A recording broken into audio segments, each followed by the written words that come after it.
में जब हम आते हैं तो एक शिक्षण पद्धति होती है समस्या समाधान।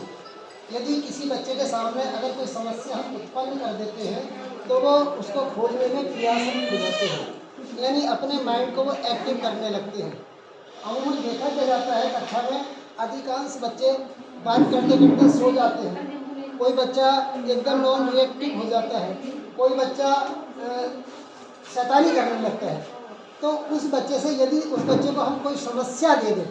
यदि उस बच्चे के सामने कोई सवाल पुटअप कर दे, सवाल पूछने लगे उसके ही लेवल का, तो वो बच्चा बड़े आसानी से और प्रयास करके इसको वो हल करने की कोशिश करता है।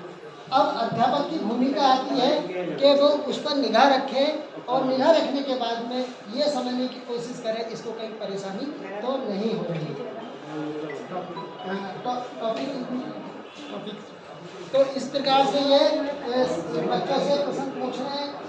पूछने वाले प्रश्न और उनके शिक्षण कार्य में इसका उपयोग किया जा सकता है। अब आप उधर चले सर्वप्रथम हम क्या करेंगे कि बच्चों को जो है कहानी के माध्यम से उनको सहज करेंगे और सहज करने के बाद फिर बच्चों का जो है हम पूर्व ज्ञान की जानकारी लेंगे कि उस विषय वस्तु से बच्चों को क्या पहले से कुछ जानकारी है। अगर हम उनसे जानकारी लेते समय अगर हम उनसे जानकारी ले लेते हैं तो कहीं कहीं क्या होता है कि जो टॉपिक में पढ़ाना होता है उस टॉपिक के अकॉर्डिंग हम उनसे प्रश्न करते हैं और जैसे ही बच्चा निरुत्तर हो जाता है तो हम उसके उत्तर जहाँ पर वो निरुत्तर होता है उसका हम उत्तर देते हुए हम टॉपिक या प्रकरण का जो है निर्धारण करते हैं कि बच्चों आज हम इस विषय वस्तु के बारे में आपको विस्तार से पढ़ाएंगे।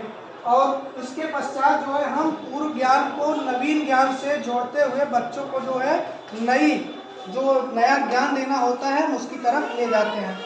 और इसके पश्चात जो है नवीन ज्ञान पर आधारित हम बच्चों से प्रश्न करते हैं। प्रश्न पूछने का तरीका जो होना चाहिए वो बहुत ही सरल और सहज होना चाहिए जिससे कि बच्चा जो है उस प्रश्न को आसानी से समझ सके, उस भाषा को आसानी से समझ सके जो भी प्रश्न हम बच्चों से करते हैं। उसके पश्चात जो है हम जो हमारी विषय वस्तु है उसको हम विस्तार से बच्चों को जो है बताते हैं और बताने के बाद हम बच्चों का आकलन करने के लिए उस विषय वस्तु से संबंधित उससे बोध प्रश्न करते हैं। बोध प्रश्न करने से हमारा तात्पर्य यह है कि जो विषय वस्तु हमने उसको बताई है उसका उनको कितना ज्ञान हुआ और बोध प्रश्न करने से हम उसका आकलन कर लेते हैं और इसके पश्चात लास्ट में हम जो है गृह कार्य से संबंधित उनको प्रश्न देकर बच्चों को जो है क्लास समाप्त कर देते हैं। ये हमारा आज का टॉपिक था कि बच्चों को जो है प्रश्न कैसे पूछते हैं और उनके शिक्षण में ये प्रश्न कैसे सहायक होते हैं। धन्यवाद।